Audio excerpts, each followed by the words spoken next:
क्या हो जब एक ऐसे इंसान से मिल पाओ जो इंसानियत की असली मतलब बता पाए। एक ऐसा व्यक्ति जो खुद से ज़्यादा दूसरों की फिक्र करे। एक ऐसा दोस्त जो दोस्ती के लिए खुद की जान को भी दांव पे लगा दे। सो हे एवरीवन, वेलकम बैक। आज मैं एक्सप्लेन करूंगा सच्ची कहानी पे बनी मास्टरपीस कोरियन मूवी को, जिसका नाम है अ टैक्सी ड्राइवर। ये फिल्म साल 2017 में रिलीज़ हुई थी, जिसकी IMDb रेटिंग है 7.8 stars out of 10 and rotten tomatoes पे freaking 96% score, which is really impressive. No before heading forward, it's a request कि अगर आपको ये वीडियो पसंद आती है तो प्लीज़ वीडियो को लाइक करके कमेंट्स में यस लिख दीजिए। साथ ही चैनल को सब्सक्राइब करके बेल आइकन भी प्रेस कर दीजिए। No with no further delay, let's begin.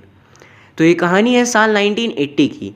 दिखाते हैं विलियम नाम के टैक्सी ड्राइवर को, जो साउथ कोरिया के सियोल शहर में टैक्सी चलाता था।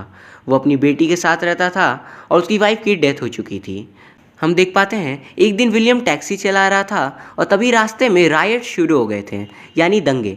तो वो वहाँ से जल्दी टैक्सी लेकर भागने लगता है, लेकिन तभी एक आदमी उसे रिक्वेस्ट करता है कि प्लीज़ मेरी वाइफ की तबीयत ठीक नहीं है, हमें हॉस्पिटल तक छोड़ दो। तो वो उसे हॉस्पिटल छोड़ अपने घर चला आता है। हम देखते हैं कि वो एक रेंट के घर पे रहता था और उसने 4 महीनों से रेंट भी नहीं भरा था। और उसकी लैंडलॉर्ड आकर उसे बताती है 10 लाख हो चुके हैं, कब पैसे दोगे। वो कहता है जल्दी दे दूंगा। फिर वो अपनी बेटी लिली के साथ खाना खाता है और रात को वो रेडियो पे सुनता है कि राइट्स बढ़ चुके हैं, मतलब उसकी कमाई बहुत कम हो जाएगी। बट उसे रेंट भी देना है और उसकी बेटी के लिए अच्छे जूते भी लेने हैं। तो वो सोचता है ये सब वो कैसे मैनेज कर पाएगा। अगले सीन में हम एक पीटर नाम के जर्मन रिपोर्टर को देखते हैं, जो पिछले 8 सालों से जापान में रह रहा था और वो अपने कुछ दोस्तों से मिलने जाता है। अपने दोस्तों से उसे पता चलता है कि साउथ कोरिया में दंगे हो रहे हैं, यूनिवर्सिटी स्टूडेंट्स ने मोर्चा निकाला है। पीटर फिर तुरंत साउथ कोरिया जाता है उस न्यूज़ को कवर करने। सियोल में वो एक दूसरे रिपोर्टर से मिलता है, जो उसे थोड़ी और इन्फॉर्मेशन देता है कि दंगे ग्वांगजू नाम के शहर में हो रहे हैं और तो और इन दंगों के बारे में दुनिया से छिपाया जा रहा है। अगले सीन में हम देखते हैं विलियम अपने दोस्त के साथ लंच कर रहा था एक रेस्टोरेंट पर। वहाँ पे वो अपने दोस्त से हेल्प मांगता है ताकि वो घर का रेंट भर सके। वहीं दूसरे टेबल पे कुछ और टैक्सी ड्राइवर्स भी लंच कर रहे थे और उनमें से एक कहता है, पता है मुझे एक फॉरेनर के द्वारा बुक किया गया है और सिर्फ ग्वांगजू ले जाने के मुझे 1 लाख रुपए दिए जा रहे हैं। हम समझ पाते हैं ये फॉरेनर और कोई नहीं बल्कि पीटर है। वो कहता है मैं खाना खाकर जल्दी से क्योको थिएटर पे जाऊंगा और उसे पिकअप कर लूँगा। ये सुनकर विलियम तुरंत हंसता खेलता वहाँ से भाग जाता है क्योको थिएटर की ओर। वहाँ पहुँचते ही वो पीटर को देख लेता है। वो कहता है सर आपकी सवारी आ गई। तो दूसरा रिपोर्टर जो था वो कहता है मैंने तो प्राइवेट टैक्सी बुक करी थी, तुम्हारी तो वो नहीं है। विलियम कहता है सर सारे लोग बिजी हैं इसलिए मुझे आना पड़ा, आप मेरे साथ चलो कोई भी दिक्कत नहीं होगी। तो दूसरा रिपोर्टर पूछता है इंग्लिश आती है। तो विलियम टूटी फूटी इंग्लिश बोलकर दिखाता है। तब पीटर और विलियम ग्वांगजू के लिए निकल पड़ते हैं। कुछ देर बाद वहाँ असली टैक्सी ड्राइवर आता है और उसे देख दूसरा रिपोर्टर सोच में पड़ जाता है कि आखिर उसने कौन से टैक्सी ड्राइवर के साथ पीटर को भेज दिया। वहीं रास्ते में पीटर विलियम से कहता है प्लीज़ गो फास्ट। विलियम कहता है you don't worry me best driver, you sleep going you far. और ऐसे ही कई सारे वो लाइट पंच लाइन्स मारता है जो बहुत ही ज़्यादा इंटरेस्टिंग थे। कुछ देर बाद ग्वांगजू से 30 किलोमीटर पहले ही उन्हें एक चेक पोस्ट मिलता है, जहाँ पे साउथ कोरियन आर्मी उन्हें रास्ते पे ही रोक देती है और सोल्जर्स के कहने पर विलियम टैक्सी घुमा देता है। फिर पीटर पूछता है this way also Gwangju. William कहता है नो ग्वांगजू, आर्मी से no, we go direct Seoul. Peter कहता है क्या, it's okay no problem, no Gwangju no money. William कहता है क्या, अरे भाई इतने गैस जो जलाए मैंने उसका क्या। फिर विलियम एक दूसरे जंगल के रास्ते से ग्वांगजू के लिए निकल जाता है, लेकिन वहाँ पे भी सोल्जर्स मिल जाते हैं और वो वहाँ से उसे जाने से रोकते हैं। तंग आकर विलियम कह देता है देखो ये जो बंदा पीछे बैठा है वही बहुत ही बड़ा बिजनेसमैन है, अपनी यूएस की फ़्लाइट छोड़कर वो कुछ इंपॉर्टेंट पेपर लेने को आया है। तो सोल्जर्स उसके झूठ पे विश्वास कर उन्हें जाने देते हैं। थोड़ा आगे बढ़कर विलियम पैसे मांगता है, पर पीटर कहता है first Gwangju then money. William कहता है Korean style, first money then work और I will go back to Seoul. Peter उसे आधे पैसे देता है और कहता है बाकी के काम के बाद। अब वो दोनों ग्वांगजू पहुंच जाते हैं और वहाँ पे कर्फ्यू लगा हुआ था और पूरा रास्ते सुनसान थे। अचानक उन्हें एक ट्रक मिलता है जिसमें कुछ लड़के थे। पीटर टैक्सी से उतरकर उनसे मिलने जाता है और वो ये देख खुश हो जाते हैं कि कोई रिपोर्टर उनकी बातों को दुनिया तक पहुंचाने आया है। उनमें से एक जेम्स नाम का बंदा था जिसे इंग्लिश आती थी, तो वो बताता है हम अभी हॉस्पिटल जा रहे हैं, और उनके साथ पीटर भी चला जाता है। और विलियम कहता है मैं टैक्सी से आ जाऊंगा तुम्हारे पीछे पीछे, लेकिन विलियम मौके का फ़ायदा उठाकर वहाँ से सियोल को निकल लेता है। रास्ते में उसे एक बूढ़ी लेडी मिलती है और वो उसकी हेल्प मांगती है, और न चाहते हुए भी विलियम उसकी हेल्प के लिए तैयार हो जाता है। लेडी उसे एक हॉस्पिटल चलने को कहती है, और हॉस्पिटल पे उसे पीटर और बाकी लोग मिल जाते हैं, यानी वो सेम हॉस्पिटल था जहाँ पीटर, जेम्स और बाकी लोग गए थे। तभी पीटर विलियम पे नाराज़ हो जाता है कि वो भाग क्यों गया, क्योंकि पीटर की एक इम्पॉर्टेंट बैग विलियम की टैक्सी पे छूट गई थी। तो फिर विलियम उसकी बैग उसे देता है और कहता है मैं भाग नहीं रहा था और मुझे पता ही नहीं था कि तुम्हारी बैग मेरे टैक्सी में है। फिर वो पीटर और जेम्स को टैक्सी में बैठा लेता है, क्योंकि जेम्स वहाँ का लोकल था, उसे इंग्लिश आती थी, तो पीटर उसे अपने साथ रहने को बोलता है। टैक्सी ड्राइवर विलियम रिक्वेस्ट करता है कि 7 बजे सियोल वापस चलेंगे, चाहे जो भी हो जाए। वो लोग शहर के बीचों बीच जाते हैं जहाँ पे बहुत सारे लोग भीड़ में खड़े थे। सारे लोग रिपोर्टर को देख खुश हो जाते हैं कि अब उनकी बात दुनिया तक पहुँचेगी। फिर वो लोग बिल्डिंग के टेरेस पे जाते हैं जहाँ पे एक लोकल रिपोर्टर था। वो कहता है खुद का ध्यान रखना तुम लोग, क्योंकि गवर्नमेंट फॉरेन रिपोर्टर्स और उनके हेल्पर्स को हंट कर रही है। हम देखते हैं नीचे खड़ी भीड़ चिल्लाती है कि हम अपनी जान दे देंगे लेकिन कभी झुकेंगे नहीं, और तभी सोल्जर्स गोली चलाना शुरू कर देते हैं ताकि भीड़ वहाँ से भाग जाए। पीटर कहता है ये हमें नीचे जाकर शूट करना होगा, और वो सारे नीचे जाते हैं और उस भीड़ में शामिल होकर वहाँ के माहौल को शूट करते हैं। लेकिन फिर सिचुएशन इतनी ज़्यादा ख़राब हो जाती है कि उन्हें भागना पड़ता है, क्योंकि वहाँ डिफेंस के ऑफिसर्स नॉर्मल ड्रेस में आ जाते हैं और वो पीटर को फिल्म करते सब देख लेते हैं। वो लोग तुरंत वहाँ से भागते हैं और जेम्स को रास्ते में छोड़कर फिर सियोल के लिए निकल जाते हैं। लेकिन तभी उनकी टैक्सी काम करना बंद कर देती है, पर उनकी हेल्प डेविड नाम का लोकल टैक्सी ड्राइवर करता है। वो उसकी टैक्सी को मैकेनिक के पास ले जाता है और मैकेनिक कहता है 2 घंटे लगेंगे। विलियम सियोल जल्द से जल्द पहुंचना चाहता था, क्योंकि उसकी 11 साल की बेटी अकेले घर पर थी। विलियम को टेंशन में देख पीटर को लगता है कि उसे पैसे की ज़रूरत है, तो वो उसे पैसे दे देता है। लेकिन विलियम गुस्सा हो जाता है और कहता है पैसे ही नहीं चाहिए, और पीटर को धक्का दे देता है। पीटर को कोरियन नहीं आती थी, तो वो उसकी बात को नहीं समझ पाता। तभी जेम्स वहाँ पे आता है और पीटर को इंग्लिश में बताता है विलियम के बारे में। और यहाँ हम उस मासूम से हंसते खेलते टैक्सी ड्राइवर के अंदर के फादर को देख पाते हैं, जो यूँ तो बहुत ही अच्छा है बट अपनी बेटी से भी बहुत प्यार करता है। अब डेविड उन लोगों को अपने घर ले जाता है और उस रात अपने साथ ही रहने को कहता है एंड खाने को भी देता है। टीवी पे ये न्यूज़ आ रही थी स्टूडेंट प्रोटेस्टर्स के कारण कई सोल्जर्स घायल हो गए हैं, एक सिविलियन की जान भी गई है। ये न्यूज़ देख डेविड को गुस्सा आ जाता है, क्योंकि असल में सोल्जर्स सिविलियंस को बेरहमी से मार रहे हैं। इवन जो प्रोटेस्टर्स उनके हाथ आ रहे हैं उन्हें भी वो बेरहमी से मार दे रहे हैं, और तो और भीड़ में भी गोलियां चलाई जा रही हैं।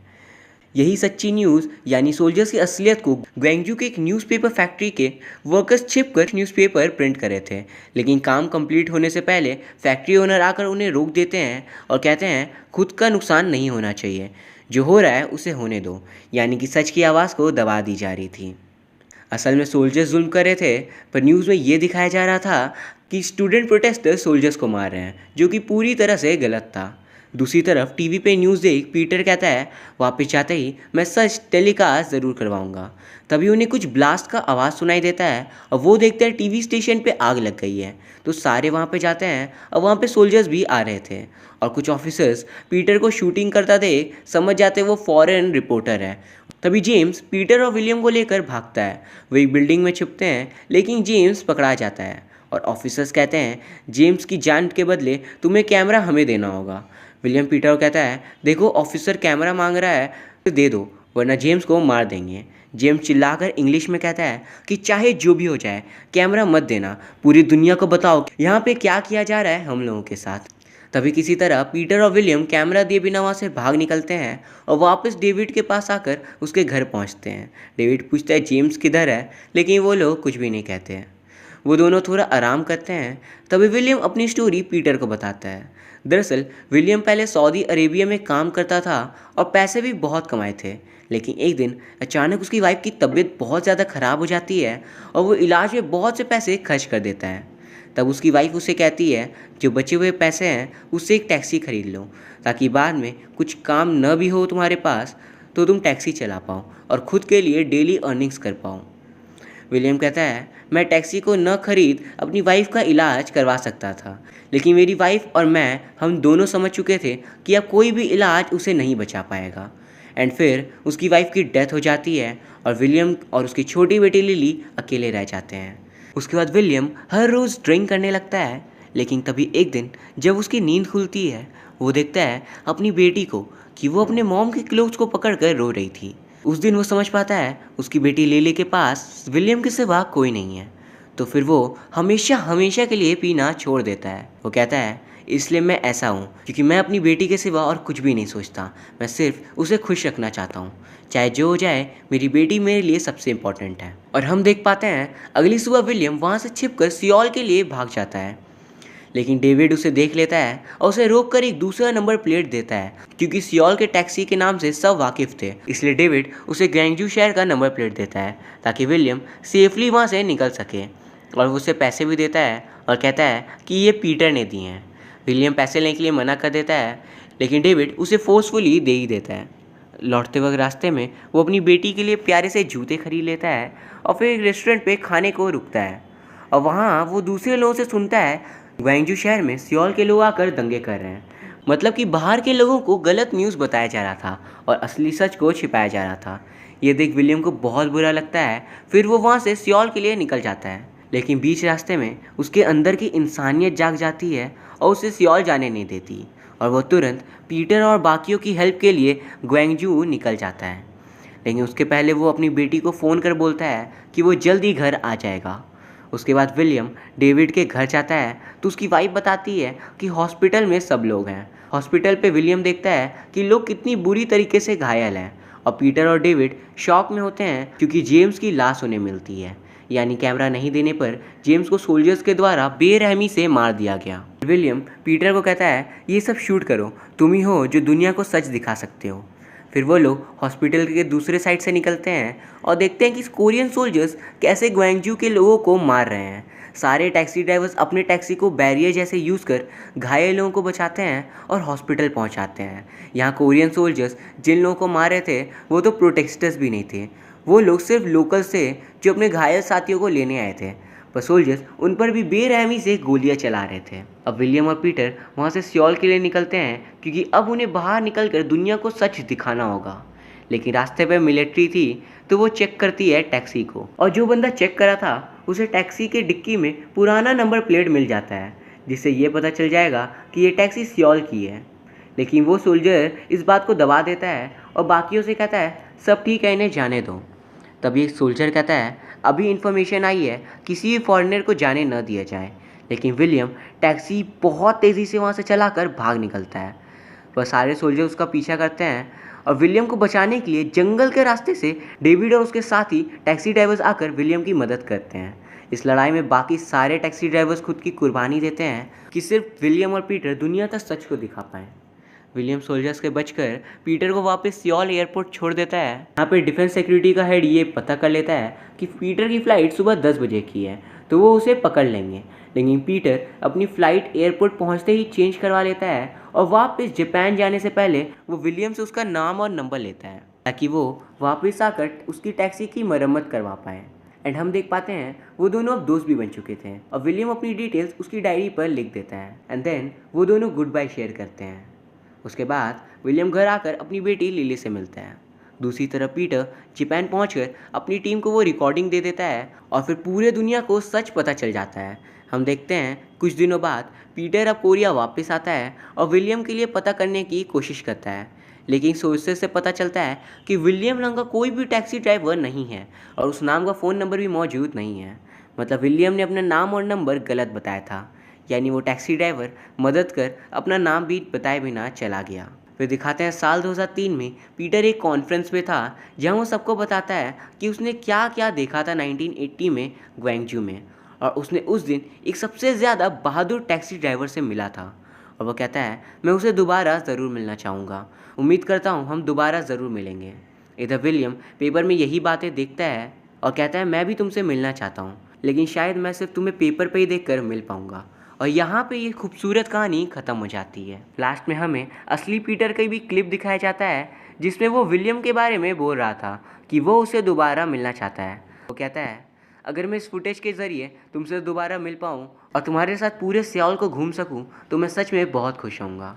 तो अब आप सबके मन में एक क्वेश्चन होगा, वहाँ पे स्टूडेंट प्रोटेस्ट क्यों कर रहे थे? तो दरअसल उनकी यूनिवर्सिटी में अच्छे से पढ़ाई नहीं हो रही थी, लेकिन गवर्नमेंट ने ग्वांगजू के प्रोटेस्टर की बातों को न समझकर वहाँ पे मार्शियल लॉ लगा दिया। मार्शियल लॉ के तहत मिलिट्री जो चाहे एक शहर पे कर सकती है और इस कारण कोरियन मिलिट्री वहाँ पे सबको मारना शुरू कर देती है। जो रास्ते में दिखते उसे मारती और सारे जगह कर्फ्यू लग जाता है और ये खराब हालत ख़त्म होने का नाम भी नहीं ले रही थी। तो यही बातें अब ग्वांगजू वाले चाहते थे कि दुनिया को पता चले, लेकिन मिलिट्री ने असली बात को दबाकर ये दिखाते हैं ग्वांगजू के लोग मिलिट्री पर हमला कर रहे हैं, रूस बहुत के सोल्जर्स घायल हो रहे हैं और कईयों की मृत्यु भी हो रही है, जो कि पूरा झूठ था। पर तभी टैक्सी ड्राइवर की हेल्प से ग्वांगजू पहुंचकर पीटर इन सब बातों की फिल्मिंग करता है और फिर बहुत स्ट्रगल और लोकल्स की हेल्प के बाद सियोल वापस आता है और वहां से जापान पहुंचकर सारी रिकॉर्डिंग को टेलीकास्ट करवा देता है। पर बीच रास्ते में विलियम और पीटर को एक दूसरे को अलविदा कहना पड़ता है और उसके बाद पीटर कहता है वो विलियम से दोबारा मिलना चाहता है, क्योंकि उसकी हेल्प के कारण ही आज ग्वांगजू को इंसाफ मिल पाया है। लेकिन विलियम ने अपना नंबर और नाम गलत बताया था, तो पीटर उसे दोबारा कभी नहीं मिल पाता और 2016 में पीटर की मृत्यु भी हो जाती है। एंड ये बात इतिहास के पन्नों में हीरोइक मिस्ट्री बनकर रह जाती है कि कौन था वो टैक्सी ड्राइवर। ये कहानी रियल स्टोरी पे बेस्ड थी, जिसे काफ़ी खूबसूरती से फिल्माया गया था। ये एक बहुत ही सिंपल फिल्म थी जो एक गहरा छाप छोड़कर जाती है। I would highly recommend each and everyone to watch and feel this film. सच में दोस्तों ये फिल्म काफ़ी अच्छी थी। मूवी लिंक आप इंस्टाग्राम पे आकर ले सकते हो। सो दोस्तों, उम्मीद करता हूँ आपको ये वीडियो पसंद आई होगी। अगर हाँ तो प्लीज़ वीडियो को लाइक करके कमेंट्स में यस लिख दीजिए।